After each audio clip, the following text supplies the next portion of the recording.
कि आजम खां को गिरफ्तार किया, आजम खां पर तमाम तरह के मुकदमे हैं, बीमारी में भी जमानत नहीं मिली। उनकी लड़ाई समाजवादी पार्टी को जैसे लड़नी चाहिए थी, वो समाजवादी पार्टी ने उनकी लड़ाई नहीं लड़ी। ये बहुत सारे लोग मुस्लिम आरोप लगाते हैं। इस बात को थोड़ी देर के लिए सही माना जा सकता है, लेकिन राजनीति का हिसाब किताब है खाली मुस्लिम वोटों के लिए। अगर वो एक सबसे बड़ा चेहरा है राष्ट्रीय स्तर पर आजम खां, अगर उनके लिए समाजवादी पड़ी खड़ी होती है तो बाकी सारी वोट जो है हिंदूज की वो कट जाएंगे, उनसे बिल्कुल कट जाएंगे। क्योंकि यहाँ पे आरएसएस की आइडियोलॉजी चल रही है और सब उसी को फॉलो कर रहे हैं। कोई कान पर सीधा हाथ से पकड़ रहा, कोई उल्टे हाथ से पकड़ रहा, कोई भी हो चाहे। यहाँ तक के आपकी कांग्रेस है या बीएसपी है, जो भी है वो उसी की आइडियोलॉजी पर काम कर रहे हैं आरएसएस की। सिर्फ एक आजम खां, समाजवादी के अंदर आजम खां एक ऐसे आदमी है जो उस आइडियोलॉजी का जो है उसका विकल्प दे रहे हैं। वो ईमानदार, मेहनती और काबिल आदमी, उनकी टक्कर का एक आदमी जो ओवैसी साहब जो है यहाँ पब्लिक में आके जैसा आ जाए हैं, वो लोगों से डिबेट करो ना। कुछ सवाल उनके हो सकते हैं, जब हम अपना कीमती वोट उनको देंगे तो वो हमसे आके पूछें। तो ये आपके इलाके में तो आए थे, सुना बहुत भीड़ भी थी यहाँ डासना मसूरी में। ज्यादातर स्कूल के बच्चे थे, ज्यादातर, और वो यहाँ पे कैंपनिंग के लिए नहीं आए थे, वर्करी के लिए। वो एक ऑफिस का उद्घाटन करने के लिए आए थे, चंद सेकंड यहाँ रुके थे, उसके बाद चले गए। अब यहाँ तो 150 160 सीटें हैं यूपी में, क्या उन सारी सीटों पे क्यों नहीं लड़ पा रहे फिर हम? हमारे वैसे साहब उन पर सारियों पे लड़े। एक सवाल जो आप चूंकि एमआईएम के समर्थक हैं और लोग आ चुके हैं, एक सवाल चूंकि मैं मुरादाबाद भी गया, मैं सिवाल खास गया, मेरठ गया, अभी डासना में भी था और भी जगह, बहुत जगह मुस्लिम जो हैं जो कहते हैं कि क्या वजह है कि ओवैसी इतने बयान देते हैं मोदी के खिलाफ, योगी के खिलाफ, अमित शाह के खिलाफ, ओवैसी के खिलाफ कोई कार्रवाई नहीं होती है। वो कहते हैं यूपी में चुनाव लड़ूंगा, योगी कहते हैं बड़े नेता हैं उनका स्वागत है, और एक आजम खान है उनको पकड़ के अंदर कर दिया, जमानत तक नहीं हो पा रही है। डॉक्टर कफील जैसा आदमी एनएसए में बंद 6-6 8-8 महीने हो जाता है, कोई कार्रवाई ओवैसी पर नहीं होती है। ऐसे सवाल बहुत सारे मुसलमान मेरे वीडियो में कहते हैं, जिससे हम क्यों नहीं समझे कि उनके प्रति बीजेपी सॉफ्ट है। ये मुस्लिम के सवाल हैं और मेरे वीडियो में ही 20 मुसलमानों ने ये सवाल उठाए। जिस तरीके से योगी जी कहते हैं कि ओवैसी का स्वागत है, वो आए और यहाँ पे चुनाव लड़े, ओवैसी कोई छोटा मोटी चीज नहीं है। ओवैसी एक शेर है, शेर, और शेर पे हाथ डालना ये बहुत ही बड़े दिल वाले काम होता है। योगी जी जैसे आदमी शेर पे हाथ नहीं डाल पाएंगे। चलो ये तो जुमला आप अच्छा कर रहे हो, ये डायलॉग है, बोलिए। भैया ने बिल्कुल सही कहा, शेर है, लेकिन शेर को शेर के तरीके से रहना चाहिए। हमारा ध्रुवीकरण नहीं करना चाहिए। ओवैसी हमारा ध्रुवीकरण कर रहे हैं। और रही आजम खां की बात, अगर आजम खां के लिए समाजवादी अब से पहले लड़ाई लड़ती तो आजम खां हो सकता था जेल में से दोबारा ना आ पाते और उन पर इतने केस लग जाते कि वो दोबारा नहीं आ पाते। अब समाजवादी जो वक्त आया है राजनीति का बाहर निकालने का, समाजवादी उस पर काम कर रही है, उस पर लड़ाई लड़ रही है उस पर।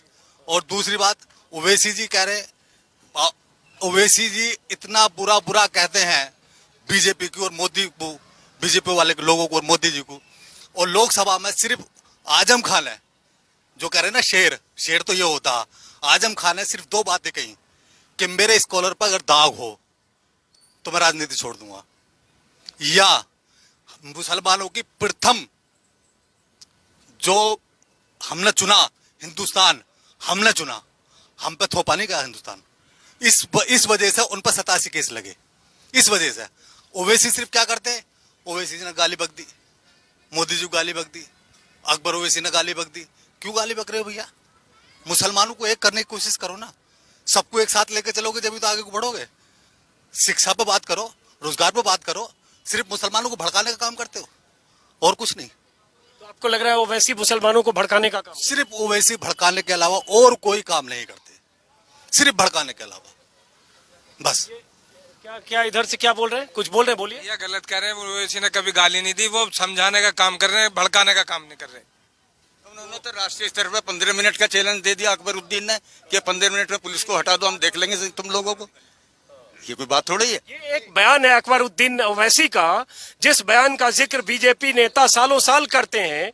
उस बयान को मैं दोहराऊंगा नहीं, लेकिन वो ऐसा बयान है जो पोलराइज करने के लिए पर्याप्त होता है। उसी का जिक्र एक मुसलमान कर रहे हैं, इसलिए मायने रखता है। उस बयान की तो आप ये करते हैं, निंदा करते हैं, गलत बयान था। बिल्कुल संविधान के खिलाफ है वो बात। ऐसी बात किसी को कहने का अधिकार नहीं है। संविधान से चलता है देश, तो उससे मुठमर्दी से थोड़ी चलता। चलिए, तो ये आप लोग रुकिएगा जरा, कुछ और लोगों से बात करते, कुछ युवा दिख रहे हैं। नहीं नहीं, आप भी रुकिए, जाना नहीं है, आप आइए, अंदर आइए, बाहर। और कोई आप क्या सोचते हो? मैं सोचता हूँ नुकसान तो सभी ने दिया है, खासकर मुसलमान को। बस ये है कि किसी ने थोड़ा, किसी ने ज्यादा। समाजवादी पार्टी भी वक्त वक्त पे जो है दगा देती रही है, लेकिन ये है कि वो औरों से कम नुकसान दिया है उसने। और ये MIM जो है ये सिर्फ नुकसान ही दे रही है और कुछ नहीं कर रही। इसका कोई फायदा नहीं है और ना ही फायदा हो पाएगा। जी, क्यों ऐसा लग रहा है?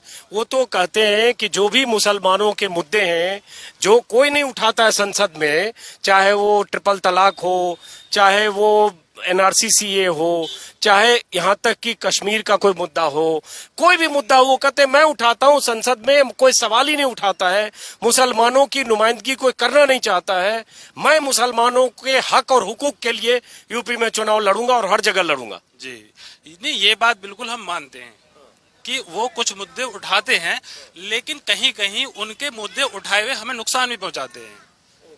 जी, समझाइए। जी, जैसे मान लीजिए वो वहां उठा रहे हैं, तो ट्रिपल तलाक का मुद्दा उन्होंने उठाया, ठीक है, हम मानते हैं कि वो हम नहीं उठा सकते, क्योंकि एक तो हमारी पहुंच इतनी नहीं रह गई है, संसद में हमारे कोई कैंडिडेट ही नहीं है इतने जिनको वो उठा सके, या कोई कद्दावर नेता ही नहीं है जो इस मुद्दों को वहां उठा सके। हमें एक आवाज वही नजर आती, इसलिए हम उनके पीछे चल देते हैं। ये इसका लेकिन फिर भी आप लोग आप पीछे चलने की बात तो कर नहीं रहे हो, आप कर रहे हो उनसे नुकसान होता है। देखिए, पीछे चलने का कोई रीजन ऐसा कोई खास नहीं है कि हम एक चीज के पीछे दौड़ पड़े, चल पड़े। हमें अपना माइंड भी तो इस्तेमाल करना पड़ेगा। कल हम यूपी में हैं, यूपी की क्या कंडीशन है, एक आदमी हमें सिर्फ नुकसान पहुंचा रहा है, नुकसान पे नुकसान दे रहा है। वो कौन है? वो बीजेपी है। अब बीजेपी से सीधी लड़ाई किसकी है? वो MIM की नहीं है।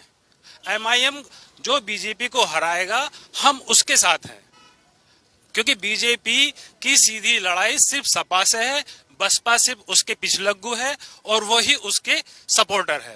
तो ये बताइए, मुसलमानों के लिए मुद्दा सिर्फ बीजेपी को हराने वाली पार्टी को वोट देना भर है, या अपने जो मुद्दे हैं, विकास का है, शिक्षा का है, या मुस्लिम से जुड़ा और कोई मुद्दा है, वो मुद्दा मायने रखता है? इस वक्त सिर्फ हमें अपना वजूद बचाना ही भारी पड़ रहा है। हमारी हालत यूपी में वो हो चुकी है कि अब हमें अपना वजूद बचाना ही भारी पड़ रहा है। जहां देखो सिर्फ मुस्लिम जो लड़के उठा लिए जाते हैं, उन्हें जेलों में ठूस दिया जाता है, और उनका यही पता नहीं लिया जाता वो कब तक जेल में है, क्यों जेल में है, कैसे, किस वजह से जेल में है। सबसे पहले हमें इससे बचना होगा। इसका जवाब देंगे आप? ये जो कह रहे हैं, मैं ये कहना चाह रहा हूँ नदीम भाई से, डॉक्टर साहब से, कि क्या आप जो है ओवैसी भी आया नहीं है उत्तर प्रदेश में, इतनी हलचल, इतनी लोगों के दिलों में जो है चर्चा क्यों चल रही है? आखिर कुछ ना कुछ तो वजह है, कुछ तो मजबूरियां रही होंगी, यूं कोई बेवफा नहीं होता। ये सारे लोगों के दिलों में ओवैसी ही खास करके जो है गड़ चुके हैं। क्या आज आप जो है आज अगर पौधा लगाएंगे, आज अगर आप पौधा लगाएंगे तो क्या इसका फल आपको अभी खाने को मिल जाएगा? अभी तो ओवैसी की एंट्री भी नहीं हुई, 7 महीने बाकी है अभी से ही इतनी चर्चाओं में आखिर कुछ ना कुछ तो वजह है। बताइए। देखिए, ओवैसी साहब से पर्सनली हमारा कोई बैर नहीं है कि हम पर्सनली हम उसको लेकर के चल रहे हैं,